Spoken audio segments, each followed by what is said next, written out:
Si vuelve a sacarnos, pues me voy a mover. Ok. Es que ya casi no hay luz. Pues aparentemente creo que ya estamos en vivo. Sí, es lo Entonces, que creo. bueno, una disculpa, solamente terminamos de poder hacer la presentación del profesor Raúl y bueno, ya sin más preámbulos, iniciamos. Le pedimos por favor que de nuevo comience a hablarnos sobre el tema de su conferencia, que es Despatologizaciones, encuentros y desencuentros del psicoanálisis y otros discursos sobre la sexualidad. Y les recordamos que pueden hacer comentarios en el chat de Facebook y que se los vamos a hacer llegar al profesor. Adelante, por favor, Raúl. Sí, bueno, ya llevamos un ratito, llevábamos como 7 minutos. Bueno, yo llevaba hablando como 7 minutos. Entonces, bueno, voy a retomar. De todas maneras, es algo que voy a ir tocando a lo largo de toda la exposición.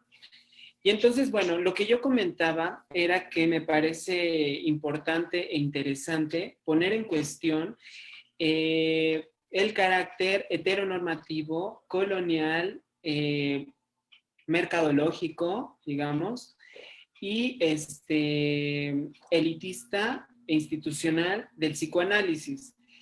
Esta exposición es una interpelación no necesariamente al psicoanálisis, a los psicoanalistas, ¿no? A mis colegas, a mis contemporáneos también, ¿no? Es decir, a la gente más o menos de mi generación que nos estamos formando como analistas. Y no es estrictamente una exposición de carácter clínico, no obstante que tendría implicaciones clínicas lo que voy a exponer para pensar los problemas y los sufrimientos que aquejan a los sujetos que llegan a consultarnos en análisis. Entonces, para iniciar, yo decía hace un momento que recién terminé, bueno, hace como medio año, bueno, hace un tiempo, terminé de leer un libro que se llama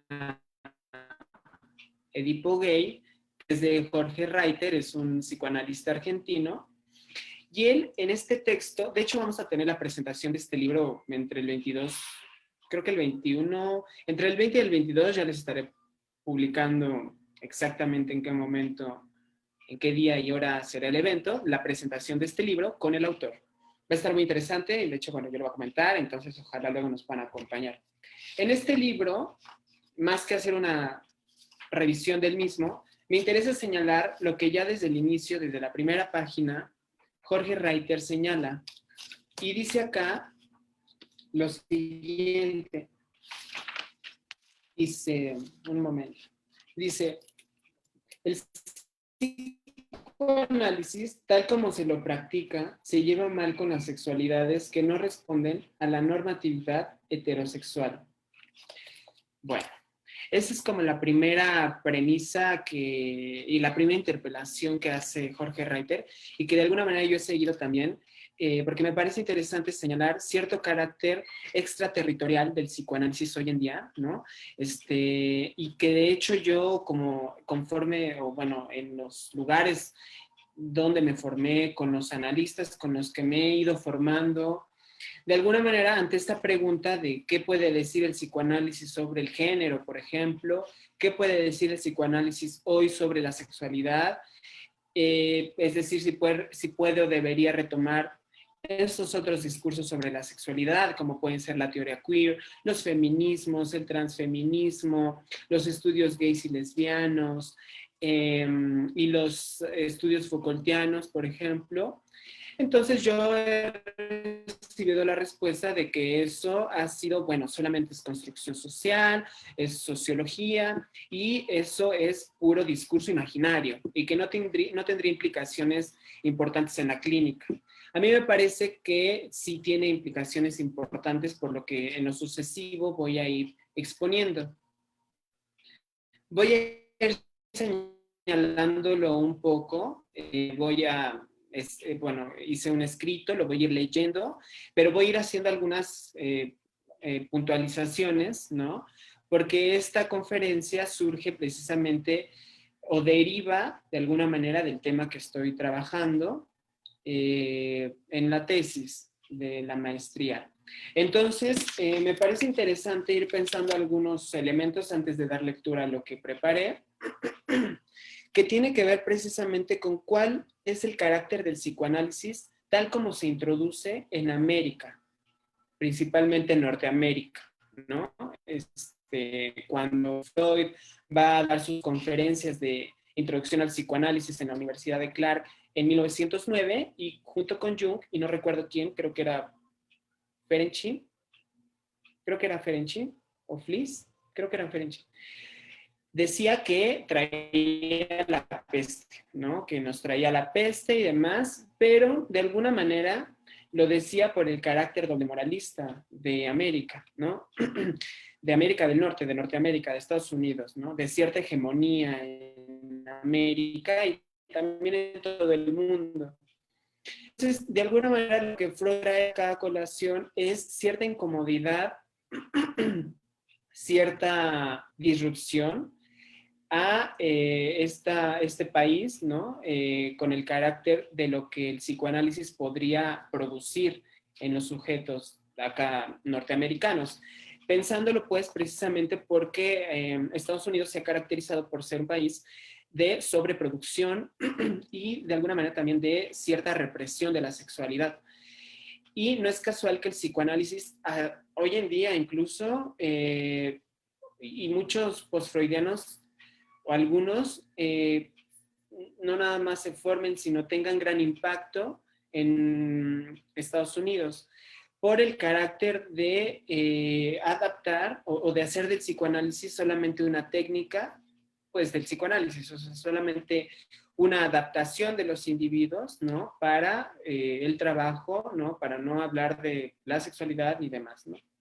De alguna manera también para, ahorita estoy recordando, precisamente hay un autor, un psicólogo muy interesante que se llama Ian Parker, que tiene una propuesta muy interesante que se llama psicología crítica, me parece, y entonces él equipar el nacimiento o el apogeo de la psicología a principios del siglo XX con el nacimiento o la masificación o digamos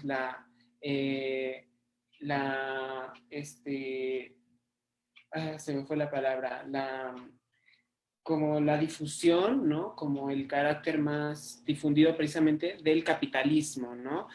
Equipar el nacimiento de la psicología con la producción en masa, con las cadenas, con el Fordismo, ¿no? Con el Fordismo y con el Taylorismo.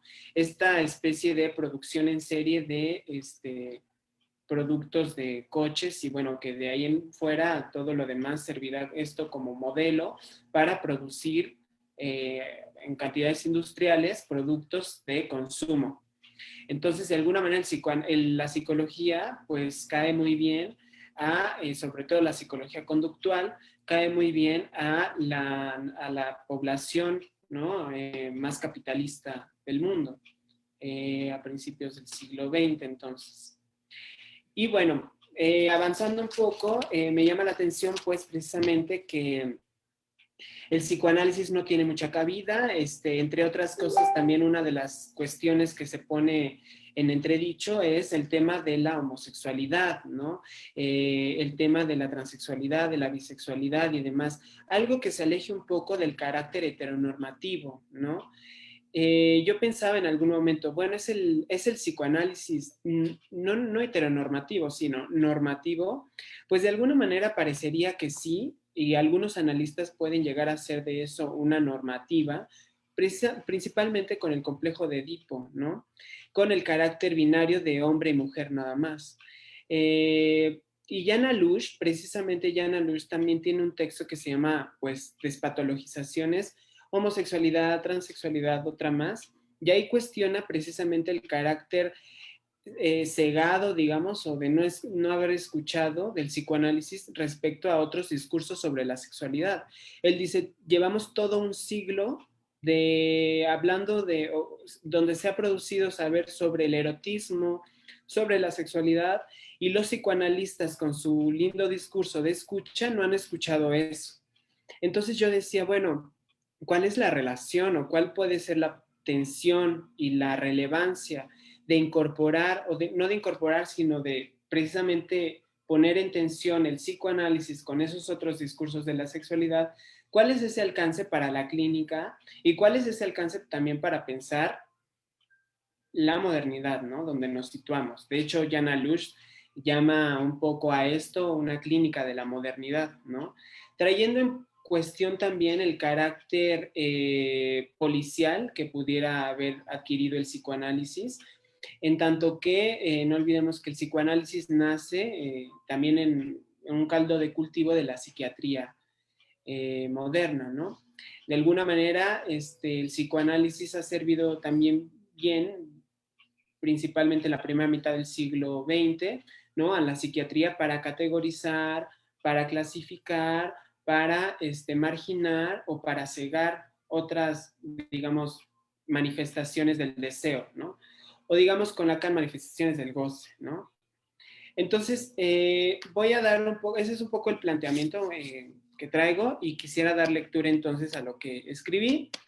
En algunas cosas me voy a ir deteniendo y espero que me dé tiempo. Y bueno, entonces, bueno, dice, la presente exposición tiene como objetivo mostrar algunos puntos de encuentro entre el psicoanálisis con los discursos de la sexualidad y que hoy en día se vuelven necesarios para pensar las diversas configuraciones de género que los feminismos, la teoría queer y los estudios Foucaultianos han venido a mostrar. Este interés ha surgido principalmente de aquello que queda al margen, ¿no? Del binarismo hombre-mujer en psicoanálisis y que hasta cierto momento de la historia del psicoanálisis y por hegemonía del mismo se ha contribuido a veces indirectamente en la determinación psicopatológica por vía de las estructuras clínicas y el complejo de Edipo al estigma y la marginación o a veces a la manifestación, más bien, o a veces a la negación de otras manifestaciones de deseo y otras formas de habitar el campo de goce, o lo que Freud da en llamar en la joven homosexual las disposiciones pulsionales. Recordemos un poco que en el texto de la joven homosexual, Freud recibe este pedido, esta solicitud de parte del padre, básicamente de que su hija pues no sea homosexual y que no tenga esas conductas respecto a la dama que corteja, ¿no? Esta chica. Esta chica no tiene ningún complejo en eso, ¿no? En asumir su homosexualidad femenina, sino es el padre, ¿no? Y de alguna manera lo que Freud responde ahí es un poco también algo que le responde a una madre que le envía una carta sobre su hijo que es homosexual y que si se puede someter al psicoanálisis para cambiar, pues para cambiar eso, ¿no? Y entonces Freud acá, tanto en este texto de la joven homosexual como en esta carta, de alguna manera comenta, dice que el psicoanálisis no tiene gran alcance para modificar una elección de objeto, ¿no? Para modificar lo que hoy en día podríamos llamar la sexuación, la elección del sexo, ¿no?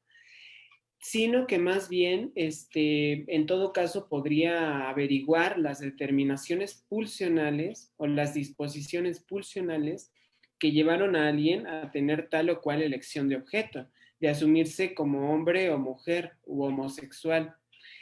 Y eso es muy interesante porque permite pensar que en el tema de la homosexualidad, más que una asunción de género, la homosexualidad es un carácter pulsional de determinación subjetiva. Es decir, Freud en ese texto hay una cierta ambigüedad entre lo que sería la homosexualidad y la bisexualidad,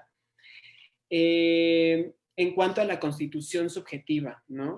De alguna manera, y de hecho acá Eli Morales tiene un texto que se llama Freud ante la homosexualidad, aquí señala de forma muy interesante cómo un sujeto se constituye a partir de haber pasado de alguna manera por estadios homosexuales como pudiera ser el autoerotismo y el narcisismo.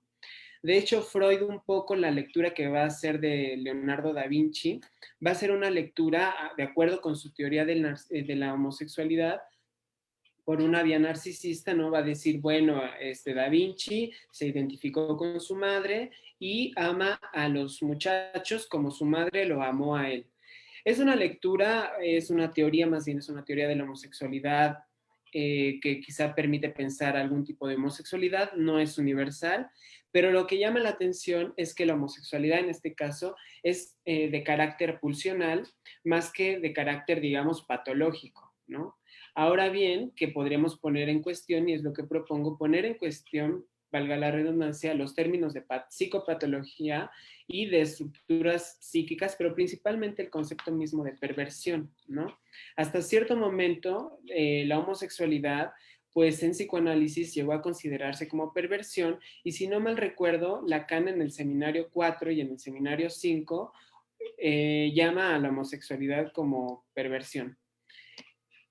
Claro que, bueno, mi posición es la de que los homosexuales no son perversos, sino que es una elección de sexo que se puede entender, se puede escuchar también, analizar vía, por ejemplo, las fórmulas de la sexuación, si ampliamos un poco su análisis, ¿no? Entonces, bueno, vemos que la posición, en este caso avanzando, la posición de Freud respecto a la homosexualidad, respecto a lo otro que no es hombre y mujer, a mí me parece que en algunos momentos no es necesariamente heteronormativo, no es necesariamente patriarcal. Creo que hay diversos momentos de Freud, ¿no? No podemos decir que todo Freud era misógino, que todo Freud era sí, heteropatriarcal. No obstante, me parece que sí hay algunos postulados en donde se escapa ese sesgo, como puede ser, por ejemplo, la conferencia sobre la sexualidad femenina, donde de alguna manera tiene cierta postura respecto al feminismo en ese entonces, los años 20. Bueno, entonces me interesa, para ir avanzando, ir planteando las diferencias y las distinciones o la articulación entre la sexualidad, perdón, entre el sexo, entre la sexualidad y la sexuación, ¿no? Entonces, digo, para intentar hacer esta articulación, retomo lo que Jana Luch ha llamado clínica de la modernidad, refiriendo con ello al hecho de que la modernidad ha implicado, con la supuesta caída del padre a mediados del siglo pasado y los consecuentes movimientos de liberación sexual como el feminismo, la liberación gay y con ello, bueno, los estudios gays y lesbianos, así como la teoría queer, ha implicado un reposicionamiento epistemológico y político sobre la diversidad sexogenérica, pero también formas que en el origen de la psiquiatría podrían pensarse como perversión. Homosexualidad, lesbianismo, transexualidad, queer, onanismo, ¿no? Un poco por aquí también va la propuesta y ahorita a ver si me da tiempo de enunciar lo que Paul Preciado interpela al psicoanálisis en la Escuela de la Causa Freudiana en París en noviembre del año pasado. Ahorita llego allá.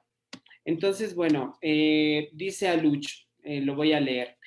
De ello, bueno, de la clínica de la modernidad, se desprende que crece la cantidad de objetos que nos infligen vergüenza, por ejemplo, el sadomasoquismo que luego de la descripción que ha hecho Gail Rubin, ya no se lo puede atrapar más en la red que se lo cercaba, y que con Linda Hart es repensado como performance, o incluso la sodomía, de la que con Mark Jordan aprendemos que es un concepto propiamente teológico. ¿Por qué no hemos sabido verlo? Es, a decir verdad, el concepto mismo de perversión el que está tambaleando y del que Vernon Rosario ha descrito su génesis, y con él el de heterosexualidad, del que también aprendemos de Jonathan Katz, que lejos de ser universal, es de hechura reciente. Incluso Paul Preciado va a decir que por qué no los heterosexuales han de salir del closet heteronormativo. Bueno, sobre esto también yo quisiera mencionar un autor muy interesante que tiene un libro llamado El nacimiento del sujeto del inconsciente, que es Bruno Bonoris, otro argentino, que en ese libro hace un estudio sobre la génesis del sujeto del inconsciente y él señala que el sujeto del psicoanálisis o el sujeto con el que opera el psicoanálisis es el sujeto de la ciencia moderna y su correlativo con el cogito cartesiano. Y les voy a leer lo que dice. Bruno Bonoris dice que la pérdida de la identidad sustancial y narrativa del sujeto por medio de la duda hiperbólica, pienso luego existo, es también el instante de su nacimiento. El sujeto surge cuando un individuo es privado de su contenido sustancial cuando el saber es puesto íntegramente en cuestión. El sujeto es una fractura en el saber, es pensamiento sin yo, y entonces eso piensa o eso dice, o tal vez piensa o dice. Entonces, bueno, Bruno Bonori señala que el cogito cartesiano va a ser el presupuesto del inconsciente freudiano, ¿no? Y entonces podemos situar también que Freud descubre un cuerpo que no responde ni a la extensión ni a la cogitación, sino una nueva sustancia en la cual el cuerpo y la mente se enlazan de forma inédita. Es decir, Freud descubre el cuerpo inconsciente. Entonces, lo anterior me sirve de base un poco para ir avanzando en lo que también yo pondré en cuestión respecto a la identidad, por ejemplo, ¿no? ¿Qué tanto funciona o tiene relevancia el concepto mismo de identidad? Y pensar la identidad misma como una especie de solución. Es un poco sarcástico esto, pero casi que se puede pensar a veces así, como una solución final y feliz, ¿no? Como una solución certera y acabada, ¿no? Entonces hay que pensar que, bueno, hombre, mujer, niño, niña, trans, homo, sexual, bisexual, etcétera, son significantes y como tal no significan nada. Un significante es lo que representa a un sujeto para otro significante.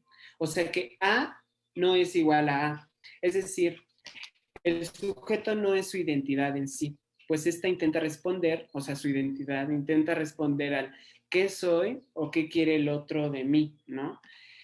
Pero como el otro está barrado, el otro está tachado, no es que el otro no exista, pienso, sino que el otro está, pero está barrado. Entonces, el gran otro no puede responder a eso que se pregunte el sujeto y de alguna manera, bueno, ahí se echa a operar el problema del fantasma en psicoanálisis, ¿no? Pensando entonces que heterosexual, homosexual, bisexual, transexual, etcétera, son significantes y estos son a su vez efectos del discurso, aunque también de una lógica. Hoy en día, en el seno de lo que diríamos la modernidad, yo me pregunto cuál es la relación de dichos significantes con la identidad y su diferencia con las identificaciones, ¿no? Entonces aquí surge también, bueno, como pueden ver, van surgiendo problemas, van surgiendo líneas, ¿no? Y como yo decía, solamente estos son algunas puntualizaciones, son algunas vías para seguir pensando, ¿no? Al final, ¿cuál es la posición del psicoanálisis respecto a estos discursos y por qué esto sirve y cuál es la relevancia en la clínica, ¿no? Entonces, bueno, surge el problema del yo, ¿no? Pensar un poco, recordar que, bueno, yo es otro. Siguiendo a Lacan hace una división o una distinción entre lo que en francés sería je y el moi, ¿no? Para Lacan el je es el sujeto dividido, o sea, es el sujeto, y el moi es el yo, el ente imaginario, ¿no? La sustancia, ¿no? La consistencia. Entonces, pues, entonces, decía yo que el moi, el yo, la consistencia imaginaria, es alienante, es el síntoma del sujeto, es una ficción, y por eso podemos pensar que es tan loco un sujeto que se cree rey como el rey que se cree rey. Esto lo dicen acerca de la causalidad psíquica, ¿no? Entonces vemos que hay un descentramiento entre el sujeto y el yo. El sujeto no tiene ser, el sujeto es una entidad, es un entre dos, digamos, ¿no? Es lo que después se podría pensar como la inyección de otredad. El yo se crea a través de identificaciones como una cáscara de cebolla. El yo va adquiriendo ciertos rasgos del otro y como una cáscara de cebolla va forjando lo que después se cristalizará en una identidad. Yo soy Raúl, yo soy asmático, yo soy gay, yo soy no sé qué, etcétera, ¿no? Y de alguna manera lo que hace el psicoanalista es cuestionar y agujerear ese saber sobre una identidad toda, ¿no? Precisamente en las fórmulas de la sexuación, que ahorita a ver si da tiempo de que las muestre, el analista estaría del lado del no todo, del lado mujer, del lado del objeto A. Entonces, ¿por qué decimos que, bueno, más bien, el sujeto cuanto más se afirma, más se aliena? Entonces, es lo que acabo de decir. el sujeto dice yo soy yo, hasta que hay algo de lo real que aparece y que no engaña, que es la angustia, ¿no? Y eso que engaña, que aparece, que es la angustia, tacha al sujeto cuestionándolo o haciendo que el sujeto que se cuestione, bueno, pero ¿qué soy, no? Es un poco la vacilación del fantasma con lo que el sujeto entra en análisis, ¿no? Bueno, entonces la identidad sería un filtro, es una cosa que engaña la verdad del sujeto. ¿Cuál sería la verdad del sujeto? Sería la división subjetiva, ¿no? Y entonces voy a compartir un poco aquí lo que quiero distinguir entre sexo, sexualidad y sexuación. Y aquí quiero dar a conocer que, bueno, el sexo atañe a la biología, ¿no? Que sería la anatomía y que se reconocen tres sexos, hombre, mujer y hermafrodita. La sexualidad sería un aparato discursivo, ¿no? Y tenemos, bueno, el sexo anatómico, los rasgos, la identificación, la elección de objeto y la identidad, ¿no? Y entonces aquí, como pueden ver, a ver si se alcanza a ver, que podemos tener distintas configuraciones. Por ejemplo, puede haber en sexo anatómico hermafrodita con rasgos masculinos, una identificación masculina, una elección de objeto homosexual activo, pero una identidad, o sea, la autopercepción masculina. Acá tenemos, por ejemplo, otra situación. Sexo anatómico pene, rasgos femeninos, identificación femenina, elección de objeto heterosexual, pero una identidad queer. O por último, por ejemplo, un sexo anatómico vagina, rasgos masculinos, identificación masculina, elección de objeto heterosexual e identidad queer o identidad homosexual y demás. Es decir, con esto se pueden hacer análisis de distintas configuraciones sexuales. No obstante, lo que quiero señalar es que este es un discurso de la sexualidad. Con esto no opera necesariamente el psicoanálisis, sino con lo que se entendería como la sexuación. Entonces, mientras que este es un discurso sobre la sexualidad y pienso que los discursos sobre la sexualidad, el feminismo, la teoría queer y demás estarían de este lado, el psicoanálisis estaría del lado de la sexuación. Ahora, no quiere decir, pienso y propongo, que esto, que como es discurso de la sexualidad, no tenga implicancias clínicas, ¿no? Implicancias subjetivas, implicancias que hagan sufrir a un sujeto, no sé. Entonces, bueno, la sexuación, la sexuación sería la relación del sujeto con el lenguaje, pero también la relación del sujeto con el goce, es decir, cierta relación del sujeto con lo simbólico y con lo real. Es una forma de habitar el goce, es una forma entonces de desear y de amar y demás. Y aquí tenemos un poquito, obviamente, bueno, estas son las fórmulas de la sexuación. Eso es algo muy complejo, definitivamente no da tiempo de ahorita que yo lo amplíe, pero solamente quiero señalar un poco los dos lados. Aquí tenemos el lado hombre y aquí tenemos el lado mujer. Y en este sentido tendríamos que hay un lado, déjenme, lo voy a leer para irlo ilustrando. Habría un lado hombre, que es el lado fálico, y habría un lado mujer, castrado, que sería el lado mujer. El lado izquierdo es el lado hombre, el lado derecho es el lado mujer. Del lado de la mujer, como pueden ver, no sé si se ve el cursor, está el objeto A, que es, y bueno, la mujer, aquí la es la tachada, porque haciendo alusión a cuando Lacan en la Tolondra dice que la mujer no existe. Bueno, la mujer barrada manda una flecha a este símbolo que es el objeto fálico, ¿no? Manda la flecha al significante de la falta en el otro. Que es el falo, también es el significante del deseo, el significante de la falta, el significante de la falta en el otro, y Lacan va a decir en el seminario 24 incluso el significante del goce. Luego, entonces, de este lado tendríamos, de este lado derecho, lo que sería el goce femenino y del lado izquierdo el goce fálico. Ahora, que quede claro que no es como que las personas mujeres estén del lado derecho y las personas hombres del lado izquierdo. O que, por ejemplo, el goce femenino es que una mujer puede tener muchos orgasmos o que es ilimitada y demás. No tiene que ver con eso, sino que tiene que ver con una lógica de goce distinta del sexo anatómico, ¿no? O sea, perfectamente un hombre, una persona hombre o una persona queer o con cualquier identidad puede ubicarse en cualquiera de los dos lados. No obstante, si bien entiendo la lectura de estas fórmulas, toda neurosis, o más bien, todo sujeto de deseo estaría del lado izquierdo, que es decir, del lado hombre. Obviamente, bueno, pongo como una nota al pie de página que habría que pensar y se le han dado distintas lecturas a esto, pero claro que muchas quejas legítimas es que estas fórmulas son heteronormativas y, bueno, binarias.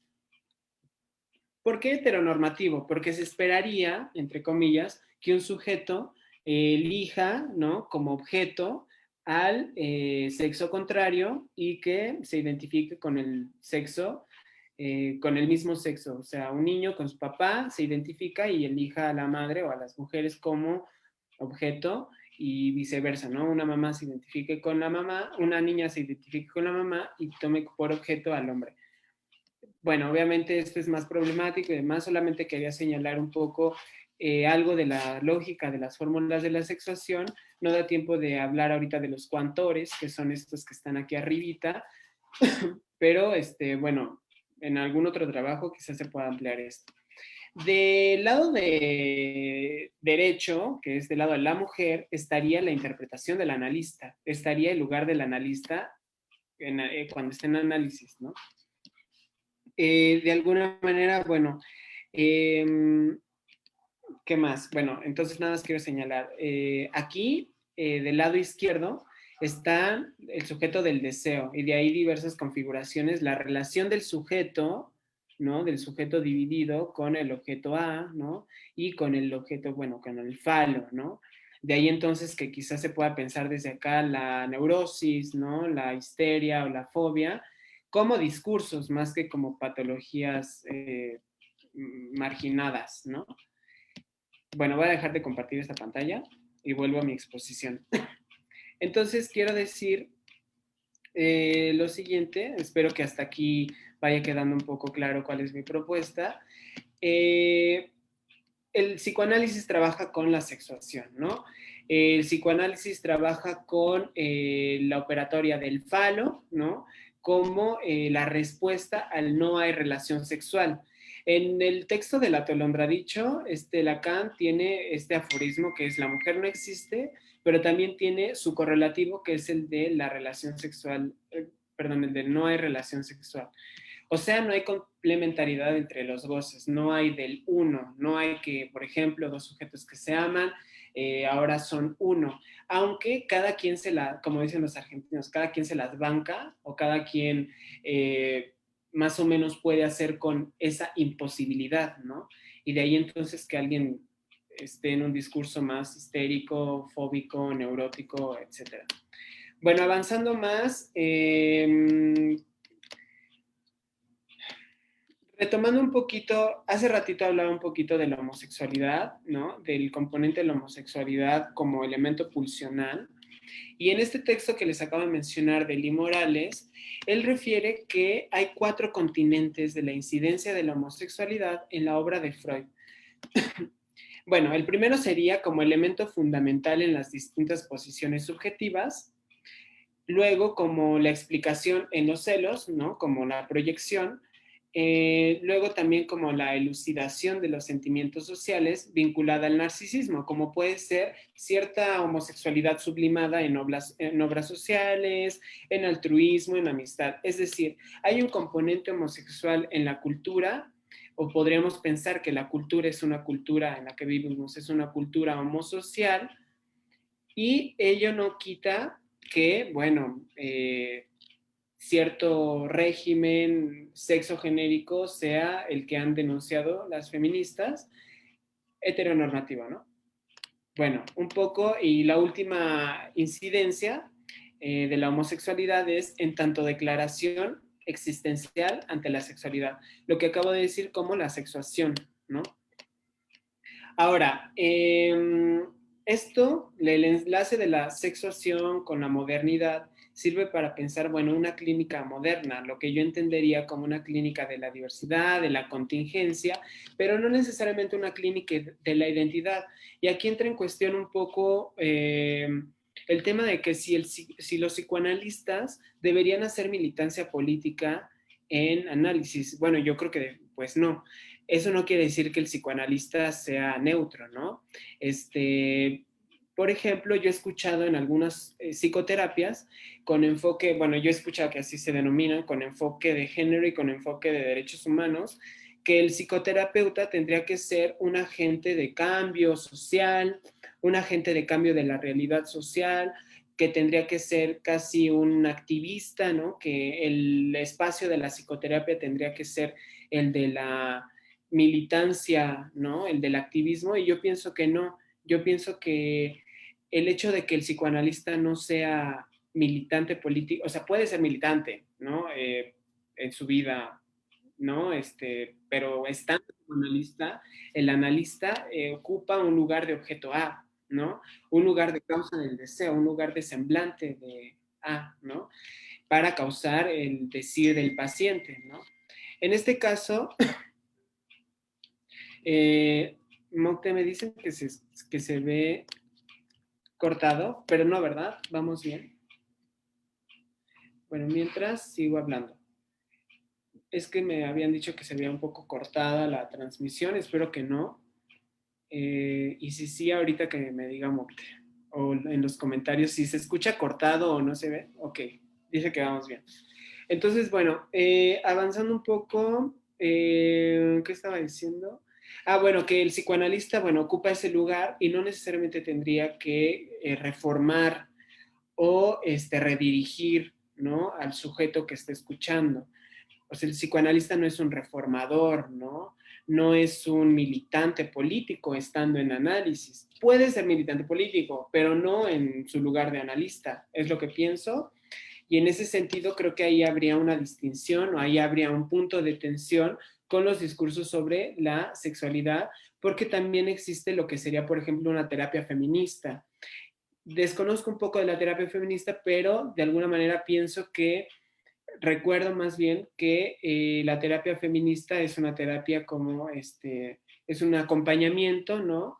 Un ser aliado, o más bien ser aliada de las mujeres, ¿no?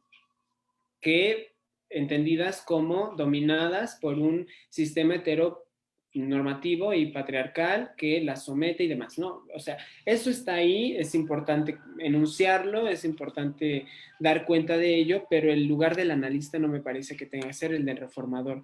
Y de hecho tiene que ser el de cuestionar, el de incidir, el de agujerear la identidad, porque la identidad, como decíamos, es un ente imaginario del yo. La identidad es una consistencia y es, por tanto, un síntoma del sujeto. Si no me equivoco y si lo he venido pensando, el yo sería precisamente lo que hace sufrir también pues al sujeto. Entonces, bueno,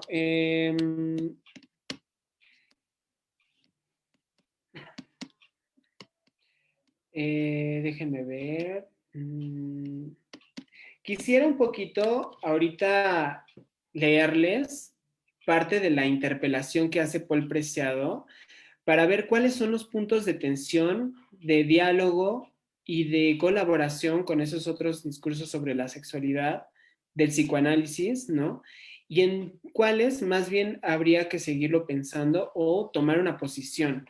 Y entonces, bueno, Paul Preciado el 17 de noviembre del año pasado, del 2019, hace una interpelación a la Escuela de la Causa Freudiana en París. Y dice lo siguiente, es una cita algo larga, entonces la voy a leer. Es muy interesante.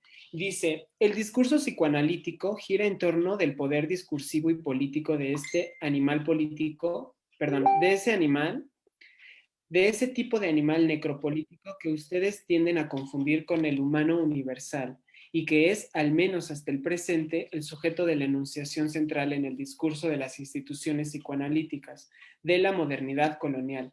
En primer lugar, me gustaría decirles que el régimen de la diferencia sexual con el cual trabaja el psicoanálisis no es ni una naturaleza ni un orden simbólico, sino una epistemología política del cuerpo y como tal es histórica y cambiante. En segundo lugar, quisiera informarles, en caso de que no lo sepan, que esta epistemología binaria y jerárquica está en crisis a partir de 1940, no solamente a causa de la respuesta ejercida por los movimientos políticos de minorías disidentes, sino también por la aparición de nuevos datos morfológicos, cromosómicos y bioquímicos que vuelven imposible la atribución sexual binaria. En tercer lugar, me gustaría decirles que agitada por estos profundos cambios, la epistemología de la diferencia sexual está en mutación y va a ceder lugar, probablemente durante los próximos 10 o 20 años, a una nueva epistemología. Entonces, bueno, vamos viendo que está en cuestión y está en tensión la epistemología política del cuerpo con la que ha trabajado el psicoanálisis. Como yo ya señalaba al inicio, esta interpelación que hago habría que pensarse más para el escenario o la dimensión clínica, pero creo que pone en tensión cierto lugar político del psicoanálisis y la incidencia del psicoanálisis en la cultura, no obstante. ¿Y por qué esto también es relevante, pienso, hoy en día? Porque esto es lo que escuchamos en algunos pacientes que nos llegan, ¿no? Y no podemos hacer oídos sordos, un poco como lo que refiere Jana Lush.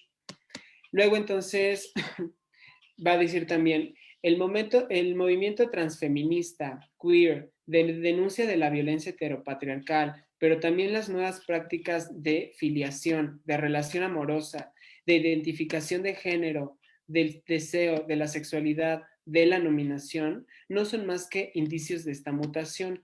De cara a esta transformación epistemológica en curso, ustedes tendrán que decidir, señoras y señores psicoanalistas de Francia, de América Latina, de Europa, del mundo, lo que van a tener que decidir es lo que van a hacer, dónde se van a ubicar, en qué jaula quieren ser o estar encerrados, cómo van a jugar sus cartas discursivas clínicas en un proceso tan importante como este. Es más, si ustedes, en primer lugar, señoras y señores, el régimen de la diferencia sexual que ustedes conocen y consideran como universal y cuasi metafísico, sobre los que se apoyan y se articulan todas las teorías psicoanalíticas, no es una realidad empírica ni un orden simbólico fundador del inconsciente. No es más que una epistemología del viviente, una cartografía anatómica, una economía política del cuerpo y una gestión colectiva de esta energía reproductiva. Se trata de una epistemología histórica que se construye en relación con una taxonomía racial, tanto como del desarrollo mercantil y colonial europeo y que se cristaliza en la segunda mitad del siglo XIX. Esta epistemología, lejos de ser la representación de una realidad, es una máquina performativa que produce y legitima un orden político y económico específico, el patriarcado heterocolonial. Antes del siglo XIX, el cuerpo y la subjetividad femenina no eran reconocidos como sujetos políticos. La mujer y las mujeres no existían ni anatómicamente ni políticamente como subjetividad soberana antes del siglo XIX. El régimen patriarcal antes del siglo XIX, solo el cuerpo, en ese régimen solo el cuerpo masculino y la sexualidad masculina eran reconocidos como soberanos. Voy a avanzar un poco más sobre esta cita. Él denuncia la epistemología de la diferencia sexual. Va a decir, esta epistemología de la diferencia sexual con la cual el psicoanálisis freudiano trabaja, más allá de la crítica, les digo, ha entrado en crisis después de la Segunda Guerra Mundial y puede ser, si ustedes son totalmente conscientes que esta epistemología de la diferencia sexual con la cual ustedes continúan trabajando, está hoy en crisis. Está en una profunda crisis desde los años 40. Entonces aquí vemos un poco una interpelación al carácter, a lo que se ha pensado como el carácter heteronormativo, patriarcal, colonial, mercantil, y yo también agregaría, junto con David Pavón Cuellar, la psicologización, la mercantilización profesional y la elitización de las instituciones en donde se forman los psicoanalistas, ¿no? Así como la extraterritorialidad respecto de otros saberes. Y bueno, yo pensaba también que si no es esto una represión del psicoanálisis o una represión del psicoanálisis por psicoanalistas, ¿no? A mí, Raúl, me parece que el porvenir del psicoanálisis está en la resistencia a esa subordinación de lo que ya he mencionado y una hibridación del psicoanálisis como lo fue desde que nació, pues no hay una esencia del psicoanálisis y no podemos creer que todo el psicoanálisis es subversivo, ¿no? Pensemos que hay psicoanálisis tan normativos, muy evidentemente, ¿no? Quizá no voy a anunciar los nombres, ¿no? De las instituciones que aquí en México tenemos, ¿no? Que hacen del psicoanalista un reformador de la anormalidad, ¿no? Un adaptador a los medios de producción, ¿no? Un sujeto neutro, ¿no? Aparentemente. Luego entonces, ya casi voy a acabar. Entonces, bueno, leo lo último. En ese tenor, lo que Alush señala es también pertinente. Quien denuncia, o sea, Alush denuncia que el psicoanálisis en su extraterritorialidad ha dejado inexploradas partes completas de la erótica durante un siglo. Y yo me pregunto, ¿qué lección podríamos tener de esos saberes militantes de la sexualidad? Creo que el analista podría regularse en lo diverso, sin perder o olvidar su lugar de objeto A en el análisis. Uno de los problemas que ubico en el psicoanálisis es el sentido de la palabra clínica hoy, dado que esta nos viene de la psiquiatría y con ella la categorización del sujeto en tipos para regular como pudieran ser los diagnósticos, psicosis, neurosis, perversión o lo que Aluch en el 88 dio en llamar pernepsí, y que fue común a la psiquiatría, en cierta complicidad que servía para vislumbrar un camino del sujeto neurótico, del psicótico, entre paréntesis, transexual, por forclusión del órgano real, o del llamado perverso, entre paréntesis, homosexual, travesti o hasta queer. Pensando y recordando además que Freud en 3 ensayos nos recuerda que la pulsión no tiene un objeto predestinado, ¿no? Bueno, si el psicoanálisis, ya con esto casi termino. Si el psicoanálisis es un resto de la cultura, este no está inscrito por fuera, sino al margen dentro de la misma. En ese sentido, ¿cuál es el lugar del psicoanálisis frente a las distintas configuraciones de lo sexual hoy? ¿Cuál sería el lugar del psicoanálisis en la militancia política de la sexualidad hoy? ¿Es pertinente seguir sosteniendo cierta extraterritorialidad de algunos psicoanalistas? ¿Cuál es el aporte del psicoanálisis a los sujetos aquejados por la dimensión discriminatoria, la homofobia, el racismo, la transfobia, los femicidios, el clasismo, los crímenes de odio? Se seguirá pensando quizá que el psicoanálisis no tiene nada que hacer ahí, que eso es sociología. Yo sé que eso tiene que ver con una dimensión también política y demás, pero yo creo que el psicoanálisis puede tomar una postura desde la clínica, ¿no? ¿Por qué no? ¿Por qué no? Pensando, más bien, ¿por qué no? Porque lo dicen nuestras grandes capitales psicoanalíticas como París, Londres, Estados Unidos o Argentina. Pienso que uno de los caminos es pensar en un psicoanálisis que incorpore esa dimensión de la sexualidad, del erotismo, que han aportado los estudios antes mencionados, sin que ello determine la práctica clínica necesariamente. Pienso que la vía es doble. Por el lado de lo social y el malestar en la cultura, en posicionarse frente a la diversidad sexual, las manifestaciones múltiples del deseo y de habitar el goce, por un lado, y por otro lado el de la clínica hoy, el del tratamiento de la cosa de cada analizante, como lo que en el analizante debe advenir, es decir, el objeto A. Entonces yo pienso al final que el psicoanálisis tiene una política que tiene que ver con la ética del deseo. Al análisis entra un individuo y sale un sujeto, pero ¿qué tiene para decir el psicoanálisis hoy frente a la sexualidad? Pienso que hoy no hay psicoanálisis sino híbrido, un psicoanálisis en tensión con otros saberes sobre el erotismo y sobre ciertos albores sobre la sexualidad, sabiendo y recordando la distinción que ahorita hacía entre sexo, sexualidad y sexuación. Eso no le quita su especificidad al psicoanálisis y permite un cierto avance, no sé si progreso, pero sí reinvención, sí incorporación, ¿no? y no tanta negación y rechazo como lo tenemos hoy en día en las universidades, como Iztacala, básicamente, donde se quejan de que el psicoanálisis, entre las quejas de que si no es ciencia y demás, bueno, que quizá es elitista, heteronormativo y colonial y demás, lo que no se dice tal cual, pero que se escucha ahí en la queja, ¿no? Yo creo que por el momento sería todo. No sé si hay alguna pregunta y ya. Ok, muchas gracias, Raúl, por todo esto que vas planteando. Da para muchas discusiones muy acaloradas, creo, porque además tocan ahí puntos que hoy en día están en debate, ¿no? Pero bueno, sí tenemos una pregunta, ¿ok? Y bueno, además también nuestra querida compañera Lourdes Jacobo nos envía saludos, saludos Lulú, y también Psicología BAP dice muy buena conferencia, pero hay una pregunta de David Durán y te voy a leer esta pregunta. Es muy interesante la propuesta. Hay una especie de batalla actualmente por el denominado lenguaje inclusivo. Ante esto, ¿qué impacto social y al campo del lenguaje tendría el insertar el ellos y derivados, digamos de manera oficial y legitimada, tomando en cuenta que aquellos identificados deseen hacerse existentes, visibles por medio de la palabra? ¿Podrías hablar un poco al respecto?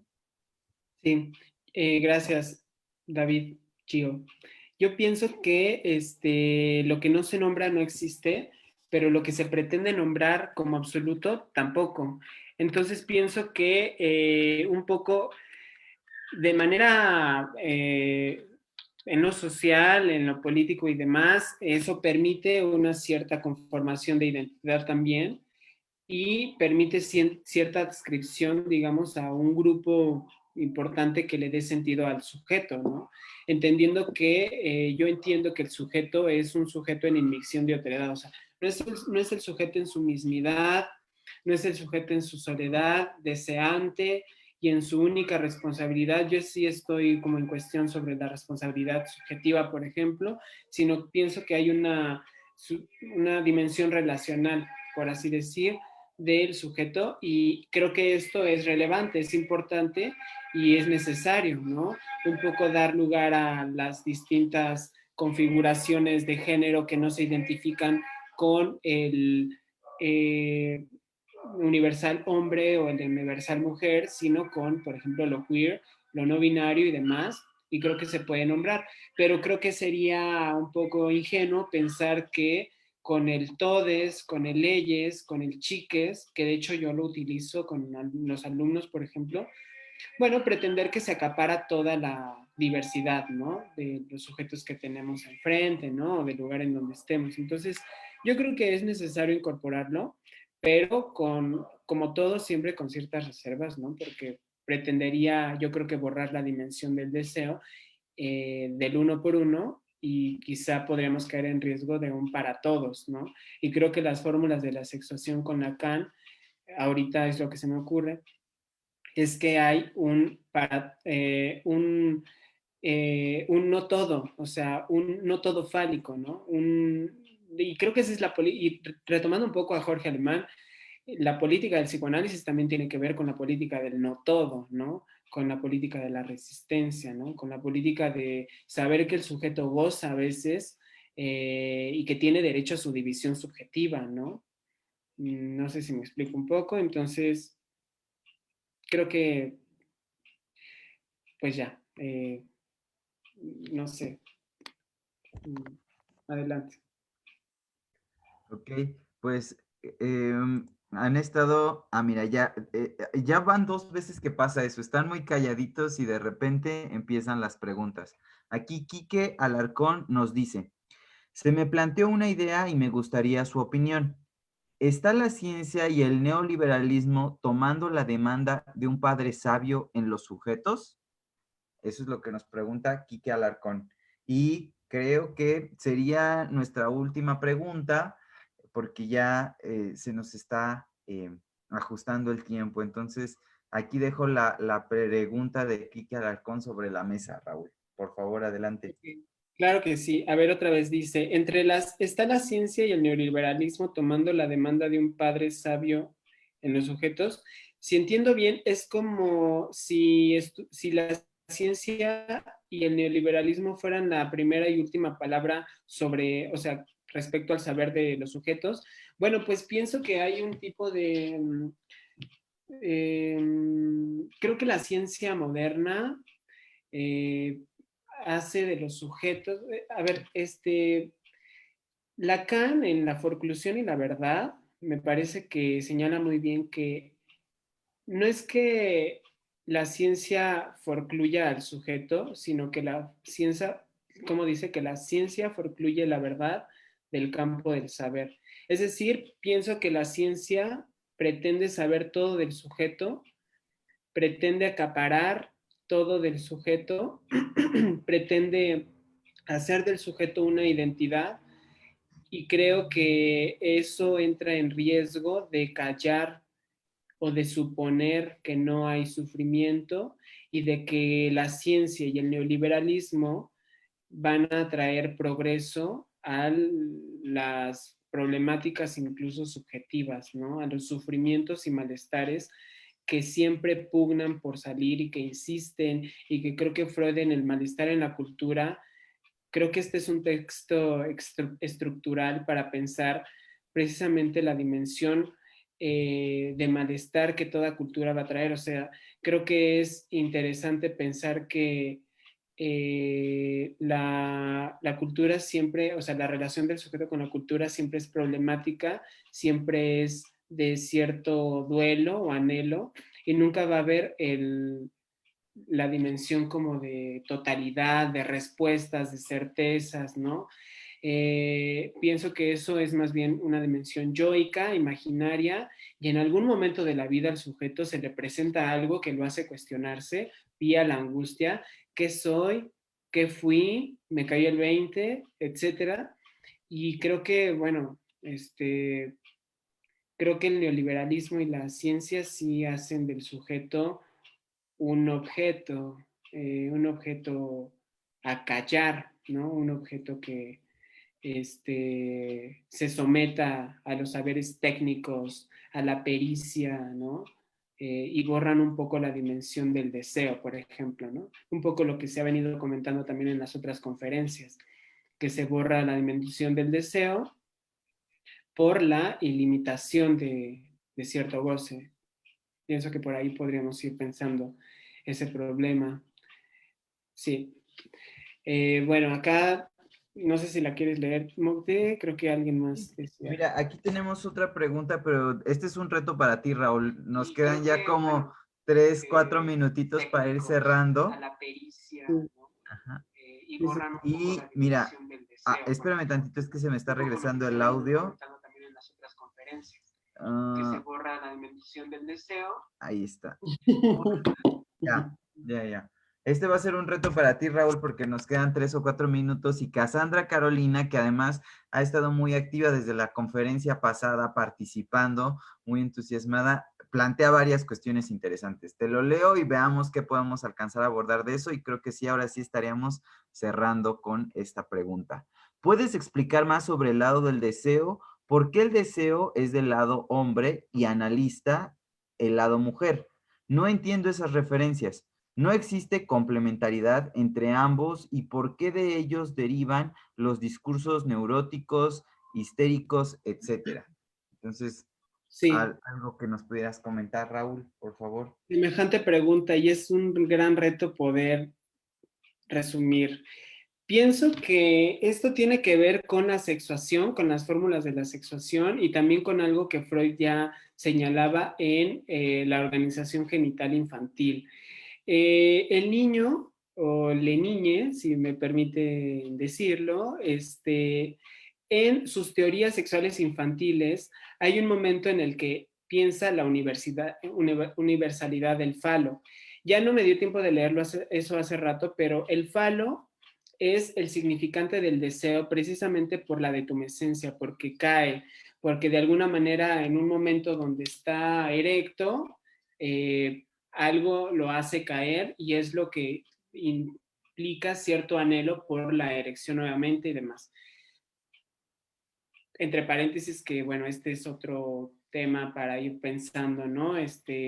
Los términos, pero de entrada va por ahí, ¿no? Entonces, en la organización genital infantil, el niño, bueno, Freud refiere que el niño se dice, o la niña se dice, que no se da cuenta de que no todos tienen falo, ¿no? De que no todos tienen el pene, digamos, ¿no? Y entonces se da cuenta de que le puede faltar, ¿no? Y entonces vía la angustia de castración, ¿no? O vía la castración y el anhelo por tenerlo, ¿no? Es que se organiza cierto campo de deseo en el sujeto, o digamos en el niño, ¿no? Y eso permite ir relacionándose por vía del fantasma con los otros sujetos, ¿no? Con otros sujetos por vía del deseo. De ahí en más que entonces se permita a uno situarse en una posición histérica, en una posición obsesiva, neurótica obsesiva, o en una posición fóbica. Bueno, yo sé que es muy complejo, no puedo ampliarlo más, pero quizás sí pueda ampliar un poco el lado del analista. Estas fórmulas de la sexuación permiten pensar que del lado hombre, del lado, claro, previa problematización y demás que ya viene usado, ¿no? Del lado hombre estaría todo lo del campo del deseo. Es decir, porque en ese lado está el sujeto castrado, ¿no? O está el sujeto que fue atravesado por la castración, o lo que podría entenderse como metáfora paterna, sustitución significante y demás, ¿no? De hecho, pienso que del lado derecho estaría el lado del goce. Casi que esta es una lectura que me acabo de recordar, que hace poco hice. Casi que del lado derecho estaría el lado del, o una de las lecturas puede ser el lado del goce y del lado izquierdo el lado del deseo. ¿Por qué estaría el analista del lado derecho? Ahora es problemático pensarlo, ¿verdad? Pero en tanto que del lado derecho está el no todo, lo que obtura, ¿no? Lo que rompe o irrumpe en la totalidad, en la identidad, en la consistencia imaginaria, pues es ahí donde el analista cuestiona. Soy asmático, ¿no? O sea, soy un pobrecito, soy no sé qué. Dígame qué significa ser asmático, ¿no? ¿Qué significa ser gay? ¿Qué significa ser hijo de tal? ¿Qué significa ser esto o aquello, ¿no? Porque el sujeto encuentra ahí de alguna manera una forma de habitar un deseo como alejado del goce. Híjole, es mucho más complejo, claro, me encantaría ampliarlo, pero esto me llevaría más tiempo y ahorita por la premura fue hace... Pero igual luego lo trabajamos, me escriben o algo y ya. Ok. Sí, esperamos que estos espacios no se agoten y que después tengamos más tiempo para seguir tratando todo esto. Me parece que todo el evento en general nos ha permitido ir abriendo poco a poco espacios para la reflexión y que bueno, este es solamente como una primera probadita, por decirlo de alguna manera, y que trataremos de seguir fomentando estos encuentros para seguir debatiendo porque quedan muchas preguntas en el tintero. Y bueno, solamente leo algunos de los comentarios que llegaron ya en estos últimos momentos. David Durán, en respuesta, bueno, atendiendo a la respuesta que nos diste, nos dice, claro, muchas gracias. Raúl, felicitaciones por la conferencia, gran trabajo. Rodrigo X Calavera nos dice, muy interesante conferencia. Mónica Arias, ya no alcancé a hacer pregunta, pero súper interesante y muy actual el tema. Gracias. Hiderabad Chávez Medina nos dice, te felicito Raúl, eres un gran psicólogo, investigador y docente, ojalá pudiera asistir a un curso con ustedes. Me interesa mucho el cómo fomentar el derecho a ser, pero sin perderse en esta ideología impuesta de la posmodernidad, sobre todo en niños, y él nos envía saludos desde Michoacán, ¿ok? Sí. Pues son todos los comentarios que llegaron al final. Agradecerte, Raúl, ¿hay algo más que quisieras agregar? Pues muchísimas gracias, Mocte, por coordinar esta conferencia, por compartirme los comentarios de la audiencia. Muchísimas gracias a las personas que se conectaron. Espero que haya generado dudas, inquietudes. cualquier cosa, pues escriban a la página de Iztacala. Los invitamos a la última conferencia, los invitamos a los estudiantes que nos están viendo de Iztacala que se acerquen al psicoanálisis y que se permitan otro cuestionamiento de lo que hasta este momento les han dado por certezas, porque esto también tiene implicaciones en la práctica, incluso de un psicólogo, ¿no? O sea, permite escuchar de otra forma y permite otro tratamiento en cualquiera de los campos donde uno se inserte, clínica, social, educativo, organizacional, lo que sea. Entonces, muchísimas gracias, gracias por la interpelación y pues ya, estoy contento. Gracias por todo. Gracias a ti, Raúl. Gracias también a toda la audiencia que nos acompañó desde el principio, se mantuvo constante. Ya lo han hecho varias veces, están muy calladitos durante la conferencia. En cuanto hay las preguntas, se desatan. Qué gusto que podamos seguir debatiendo. Y les pedimos, por favor, que no se vayan. A continuación viene la conferencia con la cual vamos a cerrar. Vamos a tener el gusto de que la doctora Leticia Hernández Valderrama nos hable sobre los desafíos del amor y la clínica psicoanalítica en la época actual. Entonces, por favor, no se vayan, terminamos esta transmisión e inmediatamente comenzamos con la doctora Leti Hernández que nos va a acompañar. Entonces, un saludo para todos, continuamos, están a punto de terminarse las jornadas. Muchas gracias. Gracias, bye.